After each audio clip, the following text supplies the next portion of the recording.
গাজীপুরের পিরুজালিতে হুমায়ূন আহমেদের গড়া স্বপ্নের নুহাশপল্লীতে পরিবারের স্বজন, ভক্ত, শুভানুধ্যায়ীরা সবাই আছেন। দিনটি নানাভাবে তারা উদযাপন করছেন, লেখককে স্মরণ করছেন। নুহাশপল্লীতে এই মুহূর্তে আছেন আমাদের সহকর্মী জান্নাতুল দোলনাও যুক্ত হচ্ছেন আমাদের সঙ্গে। দোলনার আগে আপনার সঙ্গে কথা হচ্ছিল এবং প্রয়াত হুমায়ূন আহমেদের স্ত্রীর কথা বলছিলেন। মেহর আফরোজ শাওন তার সন্তানদের নিয়ে এখানে আছেন। কি কি কর্মসূচি, কি কি আয়োজন রয়েছে একটু জানাবেন। ভক্তরা কে কি প্রতিক্রিয়া জানালো একটু জানাবেন আমাদেরকে দোলনা।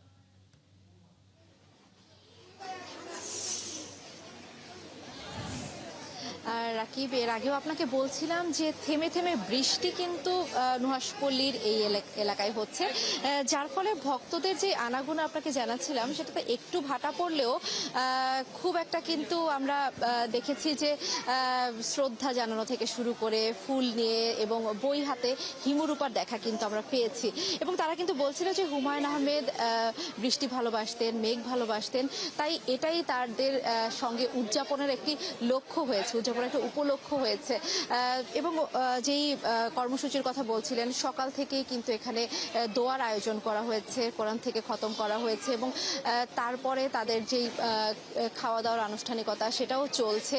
এবং এর পরবর্তীতে কিন্তু শাওন, মেহের আফরোজ শাওন কিন্তু তার দুই সন্তানকে নিয়ে কিন্তু এসেছিলেন এবং এখনো তিনি আছেন, তবে আমাদের সঙ্গে একান্তভাবে সাক্ষাৎকার হয়নি। সবাইকে একসঙ্গে তিনি যেটা বলেছেন যে তার সন্তান সহ তিনি এখানে এসেছেন এবং হুমায়ূন ভক্তদের সঙ্গে এই যে এই দিনটিতে যে তার আবেগ অনুভূতি ভাগাভাগি করার যে বিষয়টি, সেটি আসলে সে কখনোই ভুলতে পারেন না এবং সে আসলে এটি জানতে চান, জানাতে চান।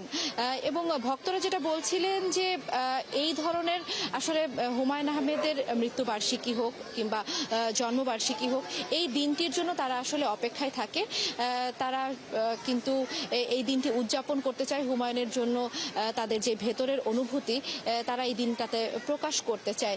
এবং তারা যেটা বলছিলেন যে হুমায়ূন আহমেদ কিন্তু চলে গিয়েছেন, কিন্তু তার যেই অনুভূতি, তার যেই মনন, সেটা কিন্তু গভীর ছাপ তাদের মধ্যে রেখে গিয়েছেন। এবং তারা বলছেন হুমায়ূন আহমেদের যেই চলে যাওয়া সেটা কিন্তু একটা অপূরণীয় ক্ষতি, যেটা কিন্তু কখনোই পূরণ হবার নয়, তবে তার সৃষ্টি কিন্তু আমাদের মাঝে যেই ছাপ, সেই ছাপ কিন্তু রেখে যাবে দীর্ঘদিনের জন্য।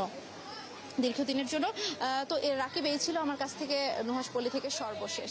অনেক ধন্যবাদ জান্নাতুল দোলনা। আপনি আছেন ক্ষণে ক্ষণে নতুন নতুন আপডেট আশা করি আপনার কাছ থেকে পাবো এবং প্রতিবেদনের পুরো বিষয়টা তো আমরা জানতেই পারবো। ধন্যবাদ যুক্ত হওয়ার জন্য। সহকর্মী জান্নাতুল দোলনা যুক্ত হয়েছিলেন, নুহাশপল্লী থেকে বলছিলেন।